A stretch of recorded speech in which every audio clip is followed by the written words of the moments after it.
Yesus kuasa.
Selamat pagi Ibu Bapak dan Saudara yang kasih Tuhan. Bersyukur kalau saat ini kita diperkenankan bersama-sama kembali belajar memahami akan kehendak Tuhan melalui firman-Nya. Dan oleh sebab itu sebelumnya mari kita datang terlebih dahulu kepada Tuhan di dalam doa. Kita berdoa. Allah sumber kehidupan, Allah sumber ketenangan, Allah sumber berkat bagi kami semua. Mengucap syukur kalau pagi hari ini Engkau perkenankan kami bersama-sama merenungkan firman Tuhan. Biarlah Engkau sendiri melalui kuasa Roh Kudus-Mu menyucikan hati, pemikiran dan kehidupan kami, sehingga kami mampu menerima firman itu, mencoba untuk menyimpan dan akhirnya melakukan di dalam kehidupan sehari-hari.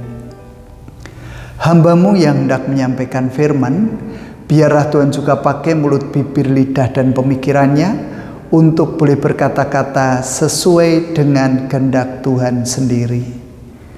Menyerahkan waktu ini sepenuhnya dari awal hingga sampai akhir ke dalam tangan kuasa Tuhan. Hanya di dalam nama Tuhan kami Yesus Kristus kami berdoa. Amin. Ibu Bapak Saudara yang dikasihi Tuhan, pagi hari ini kita hendak bersama-sama merenungkan firman dan belajar daripadanya. Dan saya mengambil Roma 8 ayatnya yang ke-28 sampai 30. Roma 8 ayatnya yang ke-28 sampai 30 demikian. Kita tahu sekarang bahwa Allah turut bekerja dalam segala sesuatu untuk mendatangkan kebaikan bagi mereka yang mengasihi Dia, yaitu bagi mereka yang terpanggil sesuai dengan rencana Allah. Sebab semua orang yang dipilihnya dari semula, mereka juga ditentukannya dari semula untuk menjadi serupa dengan gambaran anaknya, supaya ia, anaknya itu, menjadi yang sulung di antara banyak saudara. Dan mereka yang ditentukannya dari semula, mereka itu juga dipanggilnya. Dan mereka yang dipanggilnya, mereka itu juga dibenarkannya. Dan mereka yang dibenarkannya, mereka itu juga dimuliakannya. Demikian pembacaan saya, dan yang berbahagia tentu kita semua yang mau mendengar merenungkan firman Tuhan, bahkan melakukan dengan setia dalam kehidupan sehari-hari. Haleluya, amin. Perkenankan pada saat ini saya membaca ulang ayatnya yang ke-28. Roma 8 ayatnya yang ke-28 demikian. Kita tahu sekarang bahwa Allah turut bekerja dalam segala sesuatu untuk mendatangkan kebaikan bagi mereka yang mengasihi Dia, yaitu bagi mereka yang terpanggil sesuai dengan rencana Allah. Ya Ibu Bapak dan Saudara yang dikasihi Tuhan, saya mengatakan ini tentu kepada Ibu Bapak yang pernah mengalami sesuatu di beberapa puluh tahun yang lalu. Karena bagaimanapun juga kalau seumuran saya atau di atas saya pasti mengalami itu. Ingatkah kita ketika kita masih kanak-kanak, ketika tubuh kita dirasakan oleh orang tua, kok kayane anakku loro, anakku meriang, anakku kurang sehat. Apa upaya yang dilakukan oleh orang tua kita? Pernah mengalami yang namanya cekok? Kita dicekoki. Yang namanya jamu yang dicekokkan ke mulut kita pakai gombalan itu tidaklah enak sama sekali. Rasanya nano-nano, ada pahitnya, ada getarnya, ada manisnya, tetapi juga ada rasa asinnya di sana. Ya mungkin karena yang untuk nyekoi itu bisa jadi bahwa itu adalah jarik yang sudah dipakai oleh mbah-mbah dan mungkin belum dicuci, jadi nuansanya macam-macam. Tidak enak sama sekali. Tetapi bukankah itu mendatangkan kebaikan bagi kita? Ingatkah kita ketika kita masih SD dulu, setiap hari Senin guru kita memeriksa kuku-kuku kita. Kalau kuku kita sudah terlalu panjang dari batas yang sudah ditentukan, maka guru memakai penggaris dari kayu untuk memukul jari-jari kita. Sakit, ya. Tetapi bukankah itu juga mendatangkan kebaikan bagi kita? Baiknya di mana? Ibu Bapak dan Saudara yang dikasihi Tuhan, tentu kita juga mengingat bahwa kuku-kuku panjang kita, kalau kita tidak rajin untuk membersihkannya, ketika kita bermain di kotoran, maka kuku itu akan menjadi kotor. Konon kabarnya, saya bukan ahli kesehatan, dari kuku-kuku itulah ketika kita makan, pada waktu itu makan kita pakai pulo, pakai tangan. Kadang kita juga lupa mencucinya, sehingga bisa jadi kotoran itu masuk ke mulut kita melalui jari-jari kotor kita. Dan itu artinya bisa membuat sakit perut. Kebaikan. Ingatkah kita ketika kita masih SD, kalau kita tidak mengerjakan PR, kalau kita nakal, maka dires oleh guru di pojokan kelas, tangan kita harus menelangkup di kepala sampai telinga, kaki kita satu harus diangkat sampai sekian menit. Kita bisa mengatakan guru kita kejam, guru kok galak ora karuan. Apakah itu baik untuk siswa? Ibu bapak, perlu kita ketahui bahwa itu semua dilakukan untuk kebaikan kita. Ketika kita tidak mengerjakan tulisan halus, dulu ada tulisan halus ya. Bukunya cukup unik karena garisnya ada 2 kecil lalu 1 besar. Ketika kita tidak mengerjakan PR untuk menulis halus, bukankah kita diminta untuk mengerjakan 100 kali menuliskan hal yang sama di buku tulis halus itu? Kita bisa mengatakan bahwa guru kita kejam. Tetapi bukankah kekejaman guru itu, kalau itu bisa dianggap kejam, demi kebaikan kita bersama? Bahkan dalam kehidupan kita sebagai keluarga, bukankah kita juga mengingat ketika kita masih kecil, ketika kita nakal, telinga kita dijewer, telinga kita diselentik, kita digitik oleh orang tua kita. Mengapa itu semua dilakukan? Untuk menyakiti anaknya kah? Di satu sisi menyakiti, tetapi di sisi lain untuk mendidik kita supaya kita benar. Bahkan berulang kali saya katakan kan, ketika saya tinggal bersama Eyang, saya bergaul dengan orang-orang di sekitar, lalu nanti pulang kadangkala membawa kata-kata kotor. Dari balik di belakang saya, Eyang kakung menggunakan cengis, lalu itu diputes, lalu dileletin ke bibir. Saya bisa mengatakan bahwa Eyang itu jahat. Tetapi bukankah itu juga untuk kebaikan? Wong pedes bentuyan mangan misalnya. Pedes ben orang baleni omongan saru, omongan kotor, omongan kasar. Semuanya terarah ke sana. Ketika kita masih kecil, non sewu, ingat kan ketika kita bebelen, tidak bisa buang air besar. Bukankah lalu kita disadak pakai sabun yang dilincipi, dikasih air lalu ditusukkan ke anus kita? Kadang kita meronta-ronta karena sakit, tetapi bukankah itu juga untuk kebaikan kita supaya kotoran itu bisa keluar dengan baik? Tentu hal yang seperti ini berbeda dengan anak-anak zaman sekarang yang semuanya sudah tersedia. Lalu sebenarnya apa mengkait dengan firman Tuhan pada pagi hari ini? Ibu bapak dan saudara yang dikasihi Tuhan, dikatakan di dalam Roma 8 ayatnya yang ke-28 tadi, bahwa Allah turut bekerja dalam segala sesuatu untuk mendatangkan kebaikan bagi mereka yang mengasihi Dia. Kadang kita berpikir bahwa menjadi orang Kristen itu sudah safe segalanya. Keselamatan yang sudah ditanggung oleh Yesus itu mengakibatkan kita tidak akan terkena dampak apapun, terlebih dampak negatif, kalau itu boleh saya katakan negatif. Jadi kalau menjadi pengikut Yesus itu ada jaminan begitu loh. Pengikut Yesus itu ketika lahir ya normal, ora marake lara wong tuane. Ketika tumbuh kembang lalu ada misalnya itu loh yang posyandu, lalu ada peningkatan tinggi dan berat tubuhnya sama, seimbang ideal. Ketika kita masuk SD sampai dengan perguruan tinggi langsam menjadi juara terus wong pengikutnya Yesus.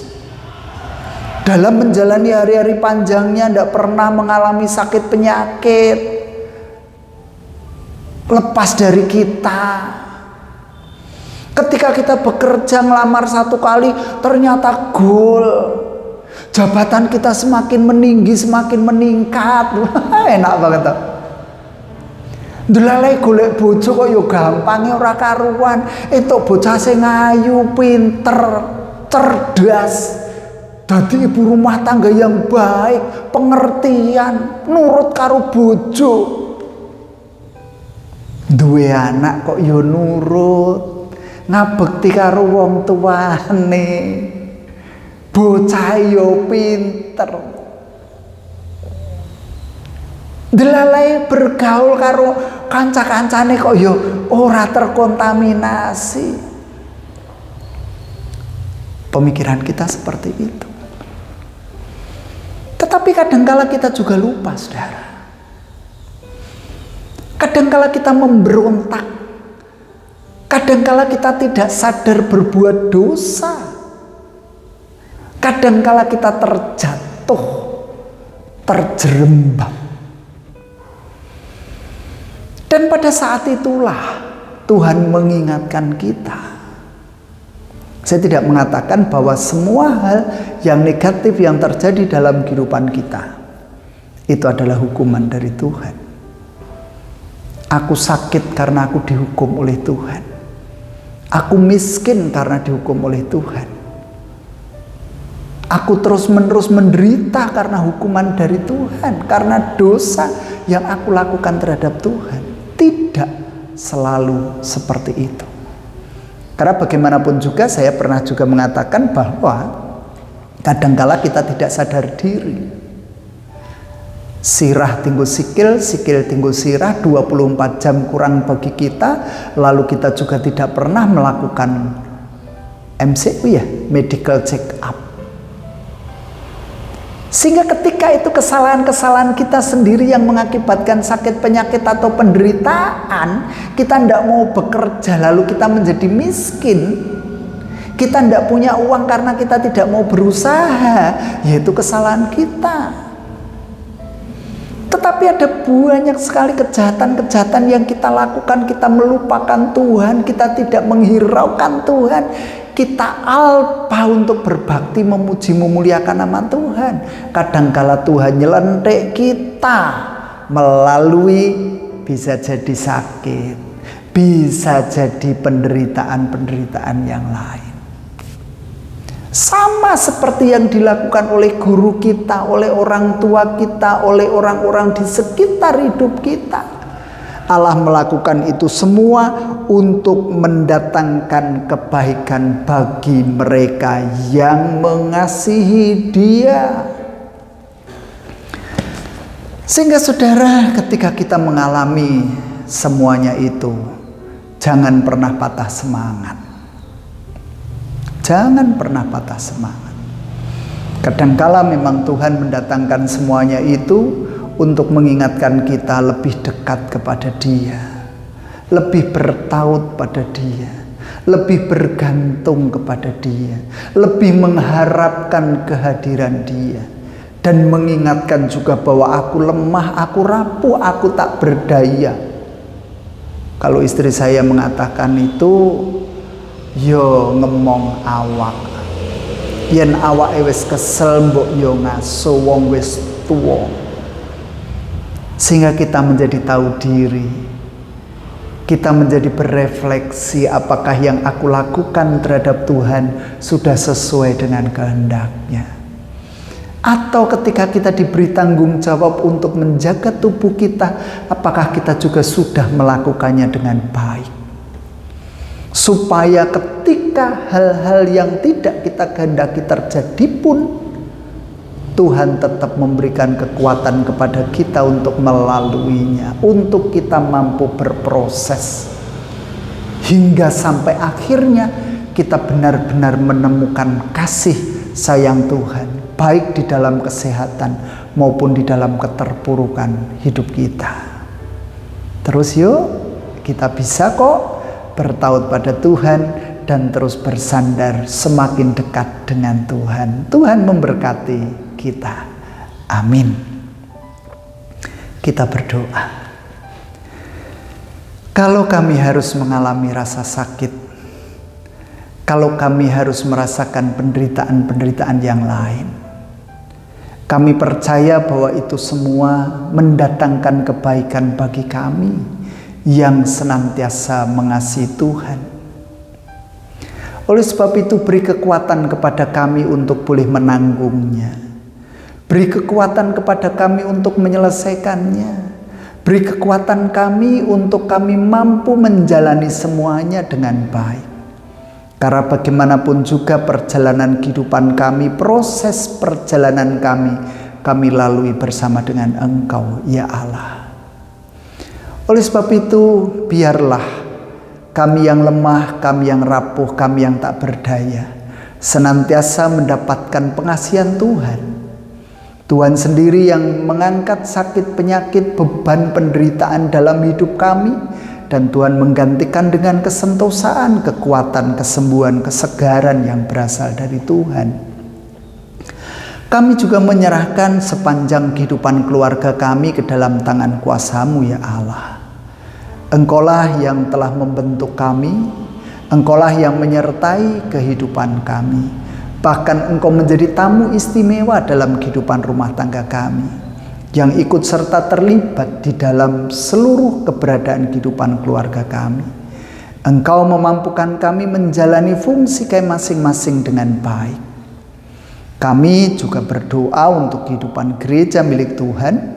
Mampukan kami sebagai gereja menjadi bagian bagi masyarakat Purbalingga ini. Jadikan kami saksi kemurahan dan kasih Tuhan. Terlebih kalau kami mengingat perjalanan penginjilan di Purbalingga sudah berusia 159 tahun. Kami pun berdoa untuk bangsa dan negara kami. Tuhan, seringkali kami merasakan bahwa kehidupan bangsa dan negara ini semakin carut marut, semakin tidak tertata dengan baik. Kejahatan semakin meningkat.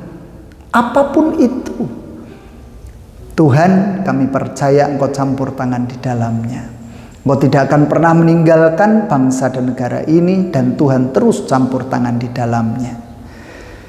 Dan di tengah-tengah kami bersama-sama mengadakan persekutuan doa, Engkau juga mendengar apa yang menjadi permohonan pribadi kami.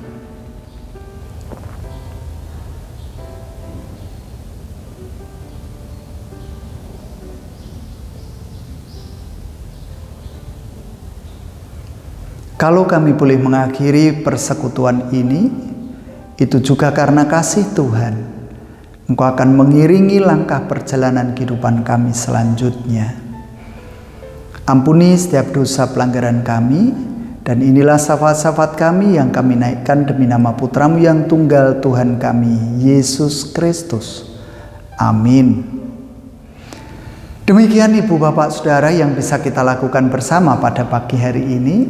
Teruslah berjuang, teruslah melekat pada Tuhan. Kita percaya Tuhan memberkati kita semua. Amin.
sayang.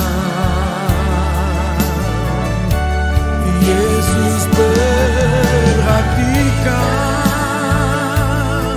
setiap tetesan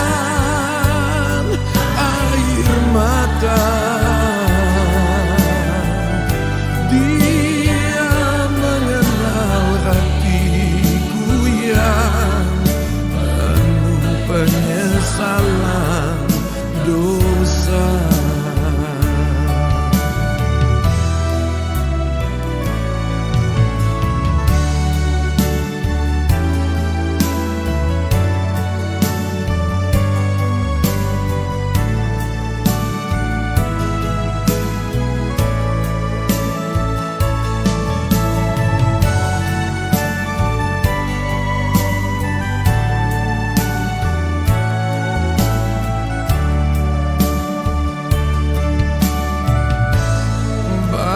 Bagaikan kapal yang selalu diombang-ambingkan, mengharap kasihnya seolah-olah tiada mampu. Yesus perhatikan kehidupan setiap orang yang sudah rusak dibetulkan dengan penuh kasih sayang. Yesus perhatikan setiap tetesan air mata. Dia mengenal hatiku yang penuh penyesalan dosa. Yesus perhatikan setiap tetesan air mata. Dia